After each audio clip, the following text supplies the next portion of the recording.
सभी प्यारे साथियों नमस्कार। मैं राहुल गुदर आप सबका हार्दिक स्वागत और अभिनंदन करता हूं आपके अपने YouTube चैनल पर। और आज की क्लास में हम बात करने वाले हैं पैरालंपिक गेम्स की। वो विश्व के स्तर पर भी बात करेंगे और भारत के स्तर पर भी बात हम करेंगे। आप जानते हैं कि आजकल जो प्रश्न पूछे जा रहे हैं वो अमूमन जो किताबों के अंदर लिखे हुए हैं उनसे या तो 2 कदम आगे के पूछे जा रहे हैं या फिर 2 कदम पीछे के पूछे जा रहे हैं। तो हम पैरालंपिक गेम्स जिसके अंदर वर्ल्ड पैरा और जिसके अंदर इंडियन पैरा गेम्स की हिस्ट्री के बारे में हम पढ़ने वाले हैं। ऑथेंटिक जानकारी, हम कह सकते हैं कि इनकी वेबसाइट के ऊपर जो जानकारियां लिखी हुई है उनको हम आज की क्लास में अध्ययन करने वाले हैं। और जो भी चीजें आपको नवीन मिले, आप जिस भी किताब से पढ़ते हैं, चाहे हमारी किताब से पढ़ते हैं या फिर किसी अन्य किताब से पढ़ते हैं, जो भी नवीन जानकारी आपको मिलती है उनको आप नोट डाउन साथ साथ कर लीजिए। जरूरी है कि यहाँ पर क्वेश्चन जो आजकल बन रहे हैं वो कूट वाले क्वेश्चन बन रहे हैं कि निम्न में से कौन सी बातें ठीक है। तो वहां पर कुछ चीजें ऐसी भी आ सकती हैं जिनके अंदर यहाँ वहां की बातें या फिर इतिहास की बातें हो सकती हैं। तो उनके संबंध में आपको ये क्लास जो है वो देखनी है, निश्चित रूप से आपके लिए महत्वपूर्ण रहेगी। पैरालंपिक खेलों का इतिहास। बधिरों डेफ के लिए पहला खेल क्लब 1888 में बर्लिन में मौजूद था। हम आमतौर पर पैरालंपिक गेम्स की जब बात करते हैं, पैरा गेम्स की बात करते हैं, तो हम देखते हैं कि इनको महत्व जो है वो वर्ल्ड वॉर के बाद में, द्वितीय विश्व युद्ध के बाद में दिया जाना शुरू हुआ। 1960 में पहले पैरालंपिक खेल हुए, लेकिन उससे पहले 1888 के पास भी बधिरों के लिए या फिर जो डेफ है, जिनको सुनाई नहीं देता है, के लिए पहला खेल क्लब 1888 बर्लिन में मौजूद था पहले से। यानी कि ऐसा नहीं है कि ये द्वितीय विश्व युद्ध के बाद एकदम से चीजें जो है वो शुरू हुई नवीन एकदम, लेकिन पहले से ही इनका महत्व था। हालांकि द्वितीय विश्व युद्ध के बाद ही इस विचार को व्यापक रूप से अपनाया गया। उस समय इसका उद्देश्य युद्ध के दौरान घायल हुए बड़ी संख्या में युद्ध के दिग्गजों, जो भी सैनिक रहे हैं, और नागरिकों की सहायता करना था। अब यहां पर एक महत्वपूर्ण बात है, यहां पर एक वर्ष आ रहा है 1944। ये 1944 को आपने ध्यान रखना है। ब्रिटिश सरकार के अनुरोध पर डॉक्टर लुडविग गेटमैन ने ग्रेट ब्रिटेन में स्टोक मैंडविले अस्पताल, अब स्टोक मैंडविले गेम्स भी इनको कहा जाता है, जो पैरालंपिक गेम्स है, क्यों कहा जाता है? क्योंकि एक अस्पताल का नाम था। स्टोक मैंडविले अस्पताल में रीढ़ की हड्डी की चोट के लिए एक केंद्र खोला, एक अलग सेंटर खोला, एक विभाग खोला इन्होंने। किसने खोला? डॉक्टर लुडविग गेटमैन ने। इसलिए इनको हम पैरा ओलंपिक गेम्स के जनक कहते हैं। अब महत्वपूर्ण बात यह है कि पहले स्टोक मैंडविले गेम्स तो कब हुए? 1948 में हुए, लेकिन यह केंद्र कब खोला गया? 1944 में खोला गया। बड़ा ही सुंदर क्वेश्चन यहां से बनाया जा सकता है, जो वेबसाइट के ऊपर यह जानकारी मौजूद है। स्टोक मैंडविले अस्पताल में रीढ़ की हड्डी की चोटों के लिए एक केंद्र खोला गया और समय के साथ पुनर्वास खेल के रिहेबिलिटेशन गेम्स करवाए गए उनको, और वही फिर रिक्रिएशनल गेम्स में तब्दील हुए और बाद में जाकर वो क्या बन गए? प्रतिस्पर्धी खेल में विकसित हुए। पहले तो उनको रिहैब के लिए गेम्स खिलाए कि उनका इलाज चल रहा है और इलाज के दौरान हम चाहते थे कि वो कुछ एक्टिविटी करें, तो रिहैब के लिए हम उनको कुछ गेम खिला रहे हैं। फिर हमने उनको गेम जो है वो रिक्रिएशन के लिए खिलाने शुरू किए, ताकि लोग जो है आपस में क्या करें? सोशलाइज कर सके। उसके बाद उन्हीं खेलों को प्रतिस्पर्धी खेल बना दिया गया। तो क्रम क्या रहेगा? पहले रिहेब के लिए, फिर रिक्रिएशन के लिए, और फिर किसके लिए जाएंगे? प्रतिस्पर्धा के लिए जाएंगे। तो इस क्रम के अंदर इन खेलों का विकास हुआ और 1944 के अंदर स्टोक मैंडविले अस्पताल के अंदर क्या खुला? 1944 के अंदर यह केंद्र खोला गया, सेंटर खोला गया। किसके लिए? रीढ़ की हड्डी की चोटों के लिए खोला गया। स्टोक मैंडविले गेम्स 29 जुलाई 1948 को लंदन 1948 ओलंपिक खेलों के उद्घाटन समारोह के दिन डॉक्टर लुडविग गेटमैन ने व्हीलचेयर एथलीट के लिए पहली प्रतियोगिता आयोजन किया। इसलिए एक अन्य बात, इनको स्टोक मैंडविले गेम्स भी कहा जाता है और दूसरी बात, इनको व्हीलचेयर गेम्स भी कहा जाता है। इनको व्हीलचेयर गेम्स भी कहा जाता है। अब एक अन्य बात, 1948 के अंदर व्हीलचेयर एथलीट के लिए पहली प्रतियोगिता का आयोजन किया गया। यानी कि पहले जो गेम्स हो रहे हैं वहां से सारी की सारी कैटेगरी के एथलीट्स यहां पर शामिल नहीं थे। बिल्कुल एकदम प्रारंभ में केवल जो रीढ़ की हड्डी से संबंधित चोटें हैं या फिर व्हीलचेयर के ऊपर जो लोग हैं उन्हीं के लिए खेल करवाए गए थे। व्हीलचेयर एथलीट के लिए पहली प्रतियोगिता का आयोजन किया गया, जिसे उन्होंने स्टोक मैंडविले गेम्स का नाम दिया। यह पैरालंपिक इतिहास में एक मील का पत्थर साबित हुआ। इसमें 16 घायल सैन्यकर्मी, कितने लोगों ने भाग लिया? 16 घायल सैन्यकर्मी और महिलाएं शामिल थीं।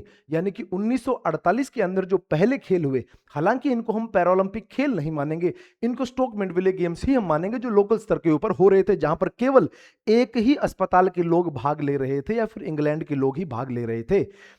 और वहां पर 16 लोगों ने भाग लिया, 16 घायल सैन्यकर्मी और महिलाएं शामिल हुई। पहले के अंदर महिलाएं शामिल हो जाती हैं, यहां पर यह भी ध्यान रखना, जिसमें तीरंदाजी में भाग लिया। और कौन सी गतिविधि यहां पर हुई? तीरंदाजी, आर्चरी की गतिविधियां यहां पर हुई। बड़े ही सुंदर क्वेश्चन यहां से बनाए जा सकते हैं, ध्यान रखिएगा भाई। तीरंदाजी में भाग लिया। 1952 डच या फिर हॉलैंड की टीम, डच पुरुष सैनिक इस आंदोलन में शामिल हुए, इस मूवमेंट में शामिल हुए और अंतरराष्ट्रीय स्टॉक मंडविले खेलों की स्थापना हुई। 1952 में ये खेल क्या हो जाते हैं? अंतरराष्ट्रीय हो जाते हैं, जब हॉलैंड के लोग, हॉलैंड के जो घायल सैनिक है वो भी भाग लेने के लिए आ पहुंचते हैं। तो ध्यान रखना यहां पर, पहले जो कब शुरू हुए? जब जब 1948 के लंदन ओलंपिक शुरू हुए, उसी समय पर 29 जुलाई 1948 को व्हीलचेयर गेम्स या फिर स्टोक मंडविले गेम्स शुरू किए गए। किसके द्वारा? डॉक्टर गेटमैन के द्वारा। और उसके बाद 16 घायल सैन्य कर्मियों ने इसमें भाग लिया, महिलाएं भी शामिल थी, और तीरंदाजी में इन्होंने भाग लिया था, आर्चरी में सबसे पहले इन्होंने भाग लिया था। और 1952 के अंदर डच या फिर हॉलैंड के लोगों ने भाग लिया, हॉलैंड के घायल सैन्य कर्मियों ने भाग लिया, तो ये अंतरराष्ट्रीय खेल बन जाते हैं। उसके बाद प्रथम पैरालंपिक खेल, स्टोक मंडविले खेलों के बाद में पैरालंपिक खेलों के रूप में जाना जाने लगा, जो पहली बार 1960 इटली में रोम में आयोजित हुए थे। इनमें 23 देशों के 400 एथलीट ने भाग लिया। तब से ये खेल हर 4 साल में आयोजित होते हैं। और पहले 13वें तो स्टोक मंडविले गेम्स और 9वें अंतरराष्ट्रीय स्टोक मंडविले गेम्स को हम क्या मान लेते हैं? हम क्या मान लेते हैं? हम प्रथम पैरालंपिक खेलों का नाम हमने दिया 1960 में जो आयोजित हुए। और 1960 में जो आयोजित हुए रोम के अंदर, जहां पर हमारा ओलंपिक चल रहा था, उसी समय आयोजित हुए और 23 देश के 400 एथलीट ने भाग लिया। तब से ये खेल जो हर 4 साल में आयोजित होते हैं। 1976 में पैरालंपिक इतिहास के पहले शीतकालीन खेल स्वीडन के अंदर आयोजित हुए और ग्रीष्मकालीन खेलों की तरह ये भी हर 4 साल में आयोजित होते हैं, जिनमें पैरालंपिक उद्घाटन समारोह और पैरालंपिक समापन समारोह भी शामिल होते हैं। 1988 में कोरिया के सियोल में आयोजित ग्रीष्मकालीन खेलों और 1992 में फ्रांस के अल्बर्ट विले में आयोजित शीतकालीन खेलों के बाद से आईपीसी इंटरनेशनल पैरालंपिक कमेटी और आईओसी इंटरनेशनल ओलंपिक कमेटी, दोनों अलग अलग संघ है। आईपीसी और आईओसी के बीच हुए समझौते के कारण ये खेल भी ओलंपिक के समान शहरों और स्थानों पर आयोजित होते हैं। अब ये खेल कहां पर होते हैं? ठीक उसी जगह पर जहां पर अभी ओलंपिक हुए, उनसे कुछ दिन के बाद में ये शुरू होते हैं, साथ साथ नहीं चलते हैं, उनके कुछ दिन बाद में ये शुरू होते हैं। पहले सामान्य ओलंपिक हो गए, उसके बाद पैरालंपिक खेल जो है वहां पर शुरू हो जाते हैं। आदर्श वाक्य क्या है? आदर्श वाक्य जैसे हम अगर मान लीजिए कि आईओसी के बारे में पढ़ते हैं, तो वहां पर 5 रिंग्स हैं, वहां पर क्या है? रिंग्स है। तो इनके पास क्या आदर्श वाक्य या फिर इनके पास क्या निशान रहेगा? 3 एजिटोज रहेंगे। एजिटोज जो लाल, नीले और हरे रंग से बना है, ये एक निशान है जिसको क्या कहा जाता है? एजिटोज कहा जाता है। और ये लाल रंग, नीला रंग और हरा रंग, ये 3 रंग इसमें पाए जाते हैं। एजिटोज का लैटिन में अर्थ है आई मूव, या फिर मैं गति कर रहा हूं, कि मैं रुका हुआ नहीं हूं, कि मुझे चोट लगी है, मेरे जीवन में कुछ परेशानी आई है, लेकिन फिर भी मैं खेलों के माध्यम से क्या कर रहा हूं? जीवन के अंदर गति कर रहा हूं। आई मूव, मैं गति कर रहा हूं। यह स्पिरिट इन मोशन को दर्शाता है कि मेरी भावना जो है, या फिर मेरे संवेग जो है, या फिर मेरा हौसला जो है अभी थमा नहीं है, वो पस्त नहीं हुआ है, मैं गति कर रहा हूं, मैं आगे बढ़ रहा हूं। स्पिरिट इन मोशन को यह दर्शाता है। 22 सितंबर 1989 को पैरालंपिक आंदोलन के वैश्विक शासी निकाय के रूप में कार्य करने के लिए जर्मनी के डेसेलडॉर्फ में अंतर्राष्ट्रीय पैरालंपिक समिति की स्थापना एक अंतर्राष्ट्रीय गैर लाभकारी संगठन के रूप में की गई थी। पैरालंपिक शब्द ग्रीक शब्द पैरा, बगल में या फिर साथ साथ, अलोंग विद और ओलंपिक से मिलकर बना है। इसका अर्थ है पैरालंपिक खेल ओलंपिक खेलों के समानांतर खेले जाते हैं, और यह दर्शाता है कि दोनों आंदोलन साथ साथ कैसे मौजूद हैं। एक क्वेश्चन पूछा गया कि पैरालंपिक में पैरा शब्द का क्या अर्थ है, तो पैरा शब्द का क्या अर्थ रहेगा? अलोंग विद, के साथ, कि ओलंपिक खेलों के साथ साथ होने वाले खेलों को हम क्या कहते हैं? पैरा ओलंपिक खेल कहते हैं। और इसकी स्थापना कब हुई है? 22 सितंबर 1989 को। हमारी पुस्तक के अंदर ये मिसप्रिंट होकर दिसंबर लिखा हुआ है, तो उसको आप बिल्कुल करेक्शन जरूर कर लीजिए। इसको क्या करेंगे आप? सितंबर करेंगे भाई, इसको सितंबर करेंगे, ध्यान रखना आपने। पुस्तक के अंदर ये मिसप्रिंट होकर दिसंबर लिखा गया है, इसको सितंबर कर लीजिए। 22 सितंबर 1989 को ये स्थापना होती है। और थोड़ा और इसके बारे में जानते हैं। आधिकारिक नाम इसका क्या है? इंटरनेशनल पैरालंपिक कमेटी, जिसको आईपीसी के नाम से लिखते हैं, आईपीसी के नाम से इसको लिखते हैं। इसका मुख्यालय कहां पर है? बॉन, जर्मनी में। इसकी स्थापना भी कहां पर हुई? जर्मनी में हुई, और इसका मुख्यालय भी कहां पर है? बॉन, जर्मनी में। प्रथम आईपीसी के अध्यक्ष कौन बने? रॉबर्ट स्टेडवर्ड बने, जो कनाडा के व्यक्ति थे। 1989 से लेकर 2001 तक ये अध्यक्ष रहते हैं। वर्तमान अध्यक्ष कौन है? एंड्रयूस पार्सनस हैं, जो ब्राजील के व्यक्ति हैं और अभी तीसरे अध्यक्ष हैं। ये कौन से अध्यक्ष हैं? तीसरे अध्यक्ष हैं। अगर हम बात करें अगर हम बात करें आईओसी की जो अभी वर्तमान जिम्बाब्वे की महिला जो अध्यक्ष है वो 10वीं अध्यक्ष है। यहां पर कौन से अध्यक्ष हैं? तीसरे अध्यक्ष हैं। पहली बार अध्यक्ष कब चुने गए? हम बात कर रहे हैं एंड्रयूस पार्सनस की बात कर रहे हैं, जो 2017 के अंदर अध्यक्ष चुने गए और वर्तमान कार्यकाल इनका तीसरा कार्यकाल है। यहां पर 2015 से लेकर 2029 तक यह कार्यकाल रहेगा। वहां की अगर बात करें आईओसी की, तो वहां पर 8+4 का फॉर्मूला चलता है, यहां पर 4-4-4 का फॉर्मूला चलता है। यहां पर 4 वर्ष 4 वर्ष 4 वर्ष 3 बार चुना जा सकता है और 4-4 वर्ष की अवधि रहती है। 12 साल का कार्यकाल कुल यहां भी रहेगा, 12 साल का वहां भी रहेगा, लेकिन यहां पर 4 वर्ष का कार्यकाल अधिकतम रहेगा एक बार में। अध्यक्ष के लिए अधिकतम कार्यकाल कुल 3-4 वर्षीय कार्यकाल होंगे, अधिकतम 12 वर्षीय हो सकता है। थोड़ा सा यहां पर बदलाव रहेगा। यहां के पहले अध्यक्ष और तीसरे अध्यक्ष का नाम आप जरूर ध्यान में रखना, जैसा आप वहां पर आईओसी के संबंध में ध्यान रखते हैं, वहां पर ध्यान रखते हैं, तो यहां पर भी आपको ध्यान रखना है। आगे बढ़ते हैं। उसके बाद बात करें भारत के संबंध में, कुछ बात करते हैं। 1968, अब पैरालंपिक खेल 1960 के अंदर शुरू हो गए रोम के अंदर, लेकिन भारत ने भाग कब लिया? 1968 तेल अवीव में पदार्पण किया, या फिर हमने इंट्रोड्यूस हुए, इंडिया वहां पर पहली बार भाग लेने के लिए गया। यहां पर ये आप तस्वीर देख रहे हैं इंडिया की, जो मार्च पास्ट कर रहे हैं उसके दौरान की तस्वीर देख रहे हैं। भारत ने तेल अवीव 4 से लेकर 13 नवंबर में ग्रीष्मकालीन पैरालंपिक खेलों में अपना पदार्पण किया। 10 एथलीट, जिसमें 8 पुरुष और 2 महिलाएं ने प्रतिस्पर्धा की, जिसमें राष्ट्रीय पैरा खेल आंदोलन की नींव पड़ी। भारत ने पहली बार भाग कब लिया? भारत ने पहली बार भाग 10 एथलीट के साथ भाग लिया। अगर हम बात करें कि भारतीय ध्वज के नीचे पहली बार आधुनिक ओलंपिक में भाग कब लिया, तो 1920 में लिया। वहां पर 6 एथलीट हमारे गए थे और यहां पर हमारे 10 एथलीट जा रहे हैं 1968 के अंदर। 1968 के अंदर हमारे 10 एथलीट जा रहे हैं। 1972 हिडलबर्ग में पहला स्वर्ण पदक हमारा आता है कि अगले ही 68 के अंदर हमने भाग लिया, 72 के अंदर हमारा पहला स्वर्ण पदक आ जाता है। 1972 में पश्चिम जर्मनी के हिडलबर्ग में आयोजित ग्रीष्मकालीन पैरालंपिक खेलों में मुरलीकांत पेटकर ने विश्व रिकॉर्ड बनाते हुए 50 मीटर फ्री स्टाइल में भारत का पहला पैरालंपिक स्वर्ण पदक जीता।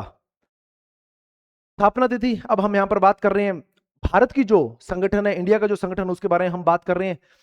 भारतीय संगठन के बारे में बात हो रही है। स्थापना इनकी कब होती है? 7 अगस्त 1994 को स्थापना होती है। पंजीकरण इनका 7 अगस्त 1994 को, गठन इनका 1992 में कर लिया गया। और इनकी जो स्थापना होती है वो कहां पर होती है? कर्नाटक के अंदर होती है। स्थापना कहां पर होगी? कर्नाटक के अंदर होगी। इसलिए इनका एक ऑफिस जो कहां पर रहेगा? बेंगलोर के अंदर रहेगा। और मुख्यालय जो इनका कहां रहेगा प्रमुख? वो नई दिल्ली में। 2 मुख्यालय इनके हैं प्रमुख रूप से, तो पत्राचार के लिए जो रहेगा वो नई दिल्ली में रहेगा और एक अन्य मुख्यालय इनका बेंगलोर के अंदर भी है। क्यों? क्योंकि इनका रजिस्ट्रेशन जो कर्नाटक के अंदर हो रखा है। प्रथम अध्यक्ष कौन थे इनके? रतन सिंह थे। और वर्तमान अध्यक्ष कौन है? देवेंद्र झांझड़िया है 2024 से। अध्यक्ष का कार्यकाल यहां पर कितना है? 4 वर्ष का कार्यकाल यहां पर होता है। 4 वर्ष का कार्यकाल यहां पर होता है। भारत ने पैरालंपिक खेलों में अब तक कुल 60 पदक जीते हैं। अब तक कुल 60 पदक जीते हैं, जिसमें 16 स्वर्ण पदक हैं, 21 रजत और 23 कांस्य पदक हैं। जिसमें पेरिस 2024 में रिकॉर्ड 29 पदक, 7 स्वर्ण 9 रजत 13 कांस्य शामिल है। पहली महिला पदक विजेता दीपा मलिक।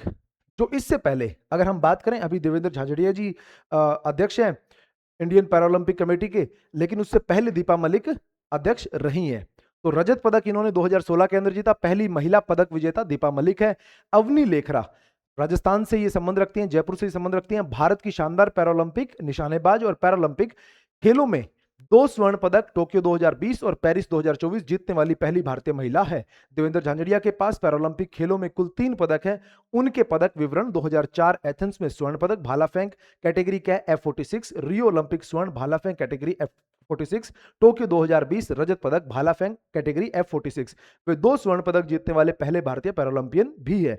दिल्ली में 8 से 13 मार्च 2026 यानी कि इसी वर्ष, अभी लगभग इसी महीने प्रतियोगिता हुई है। प्रतियोगिता 11 से 13 मार्च को हुई। जवाहरलाल नेहरू स्टेडियम नई Delhi. 2026 world para athletic grand prix का आयोजन हुआ है। यह भारतीय पैरालंपिक समिति PCI Paralympic committee of India द्वारा आयोजित किया गया था। पैरालंपिक कमेटी ऑफ इंडिया के द्वारा आयोजित किया गया था। ये शॉर्ट सी क्लास थी जहां पर हमने इतिहास देखा। किसका इतिहास देखा हमने? पैरालंपिक कमेटी ऑफ इंडिया का इतिहास देखा और इंटरनेशनल पैरालंपिक कमेटी का इतिहास देखा। इनकी स्थापना कब होती है, कौन से पदक पहले जीते गए, और स्थापना में जो कुछ महत्वपूर्ण मील के पत्थर साबित होने वाली घटनाएं हैं उनको आप जरूर याद रखिए। इसके अलावा कौन से टॉपिक के ऊपर आप क्लास चाहते हैं वो आप कमेंट सेक्शन के अंदर लिख सकते हैं। आपको कोई प्रश्न है तो कमेंट सेक्शन के अंदर आप लिख सकते हैं। कोई भी डाउट क्वेरीज होती है तो उनको कमेंट सेक्शन के अंदर आप लिखिए। हम निश्चित रूप से आपका जवाब देंगे और बहुत जल्दी डिटेल क्लासेस जो है वो शुरू हो जाएंगी। कुछ आपके लिए पीवाईक्यू के बारे में बहुत सारे विद्यार्थी जो लगातार कमेंट करते हैं, तो वो पुस्तक भी आने वाली है, थोड़ा सा इंतजार कीजिए। साथ में अप्रैल महीने के अंदर हम प्लान कर रहे हैं कि आपके लिए, अभी मैं अनाउंस नहीं कर रहा हूं, लेकिन सभी विद्यार्थियों के लिए निःशुल्क जो है हम बहुत तैयारी के लिए निःशुल्क एक ऐसा आयोजन हम करने वाले हैं कि जहां पर लगातार विद्यार्थी जो हमारे साथ जुड़े रहें और खूब बढ़िया तरीके से तैयारी कर पाएं। ये पूरा सिलेबस जो है उनको हम तैयार करवा कर देंगे फ्री ऑफ कॉस्ट। चलिए भाई, जो भी आपके सवाल हो उनको आप कमेंट सेक्शन में लिखिएगा। जुड़ने के लिए धन्यवाद, सहयोग करने के लिए धन्यवाद, साथ बने रहने के लिए धन्यवाद। धन्यवाद।